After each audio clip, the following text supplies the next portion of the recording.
இன்றைக்கி நம்மளோட let's cook and eat சேனலில் பச்சை பயிறு பாலக்கடையில் எப்படி பண்ணுறதுன்னு பார்க்கலாம். அதுக்கு நான் ஏற்கனவே ஒரு 75லேருந்து 100 கிராம் பச்சை பயிரை ஊற வச்சு ஒரு 2-3 விசில் எடுத்து வச்சு இந்த மாதிரி மசிச்சு வச்சுருக்கேன். இப்போது இதிலையே நம்ம என்ன பண்ணுறோம், 2 பெரிய தக்காளி இல்லைன்னா ஒரு 3 சின்ன தக்காளியை வந்து சின்ன சின்னதாக கட் பண்ணி சேர்த்துக்கலாம். பாலக்கீரையை நம்ம இந்த மாதிரி நல்லா கட் பண்ணிவிட்டு கழுவி அதில் சேர்த்துக்கலாம்.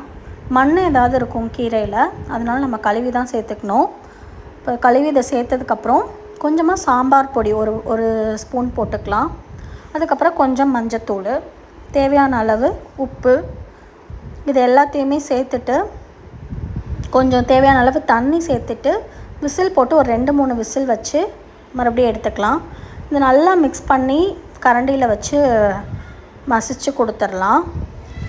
ரொம்பவே ஹெல்தி வேறு. இதில் பாலக்கீரையும் ரொம்ப நல்லது, பச்சை பயிரும் ரொம்பவே உடம்புக்கு நல்லது.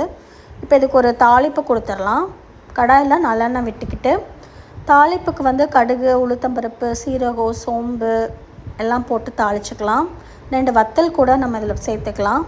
ஏன்னா சாம்பார் பொடியில் இருக்கிற காரம் மட்டும்தான். ஸோ ஒரு 2 வத்தல் நான் கிள்ளி சேர்த்துருக்கேன். பெருங்காய பொடி வந்து சேர்த்தாச்சு.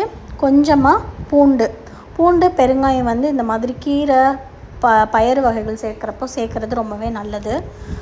வெங்காயம் சேர்த்து கருவேப்பிலை சேர்த்து நல்லா தாளித்து விட்டுட்டு இப்போ நம்ம விசில் வச்சு எடுத்துருக்கிற பாலக்கீரை பச்சை பயிறு கடையில் வந்து இதில் நம்ம சேர்த்துடலாம். அவ்வளோதான், ரொம்பவே டேஸ்ட்டாக இருக்கும். இது வந்து நம்ம வந்து சப்பாத்திக்கு, ரைஸ்க்கு, தோசைக்கு எல்லாத்துக்குமே வச்சு சாப்பிடலாம். ஹெல்தியும் கூட. ஸோ யூஸ்வலாக கீரையை பொரியல் மட்டுமே பண்ணாமல், கடைஞ்சி மட்டுமே பண்ணாமல் இந்த மாதிரி பண்ணால் அது ஒரு டிஃப்ரெண்ட்டாக இருக்கும். பச்சை பயிறுமே அப்படி தான். வீக்லி ஒன்ஸ் நீங்கள் இதை சேர்த்துக்கிட்டிங்கன்னா உங்கள் உடம்புக்குமே ரொம்ப நல்லது. கண்டிப்பாக நீங்கள் இதை ட்ரை பண்ணி பாருங்கள். Thank you so much.